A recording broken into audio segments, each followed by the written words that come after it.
What's up, YouTube? This video is a discussion. Topic is acquisitions and mergers.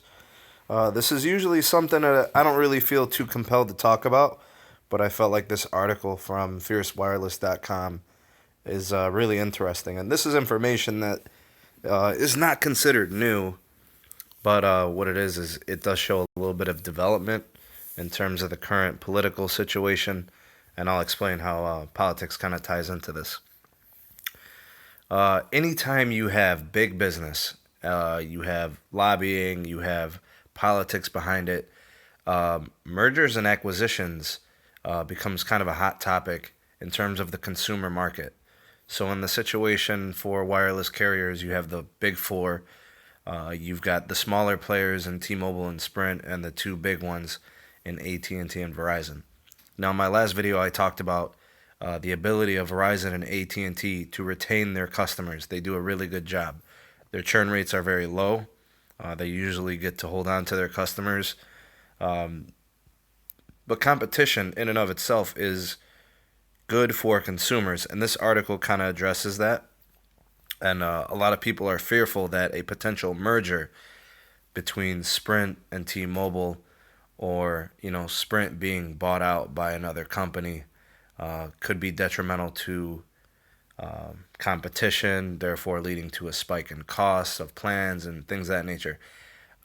While initially I agreed with that sentiment, I felt if you remove Sprint, if Sprint is bought out by T-Mobile, that reduces the number of carriers, it reduces the competition. In this case, I actually think I'm actually warming up to the idea that the competition would remain in terms of these big three, even with a merger, would still be competitive. They would all be competing against one another, trying to undercut each other in sales, trying to get more subs, trying to get more customers, take from each other, generate more revenue and other things. So, I'm starting to come around to that, and that's kind of where I'm starting to move towards. Looking at market analysts and what they're saying. After reading this article, it kind of gives me some confidence that even if there was a merger, it's not the end of the world for the competitive market with wireless carriers.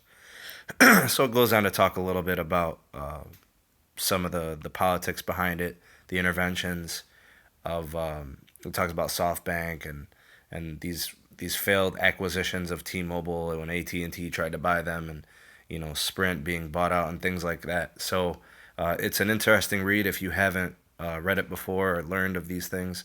I recommend it so you can kind of see a bit of a forecast of what could be coming should somebody kind of come in and make a power move to buy Sprint.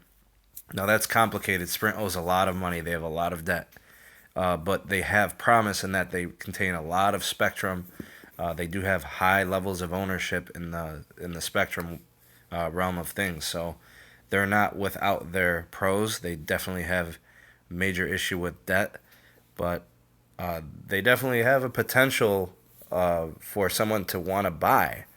So there is potential there, but they do come with a lot of financial woes, which has definitely been Sprint's issue now with Radio Shack going bankrupt and these other side revenues that haven't worked out, and the lack of investment, proper investment in the network, always in 3G. Customers are always complaining about certain things, and it's just concerning for Sprint. Maybe a merger is what's best for them.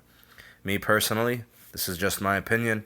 I feel that Sprint would do better if they take that investment and get it into their network and make sure that their customers stay with them. They need to cut their loss of subscriptions. Retain their customers. Don't let them go to T-Mobile. Don't let them go to AT&T. Don't let them go to Verizon, with all these companies offering unlimited plans and trying to stay competitive in the pricing. So enhance your network, improve it, retain your customers, and then try to get new ones. That's the idea. So yeah, that was the whole idea behind this article. I just thought it was interesting. This is going to be something that I'm going to be watching, especially as the 5G networks start to be assembled, and the preparation goes into implementing the new tech. I want to see how Sprint does, and they're a major player in this. If they make the right steps, I think they can go far.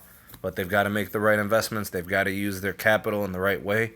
and spend wisely on their network. What's actually going to generate their revenue? Okay, yeah, of course you want to get other, other types of money from other things, but your bread and your butter has to be invested in. Verizon has invested heavily. AT&T has invested in well. T-Mobile is a young growing company that is very strong and has shown a lot of growth over the last few years. So they've got to keep up with the Joneses, as they say. So yeah, this was just an interesting read. For anybody interested in the merging and acquisition of certain carriers like Sprint, give it a read. So you're versed on that, so you understand the current situation with the carriers and how Sprint will play a pivotal role in this market. Uh, anyways, thanks for watching, guys. Subscribe, like the video, share it. Uh, Thank you for watching. I appreciate it very much. We'll talk to you guys on the next one. Peace.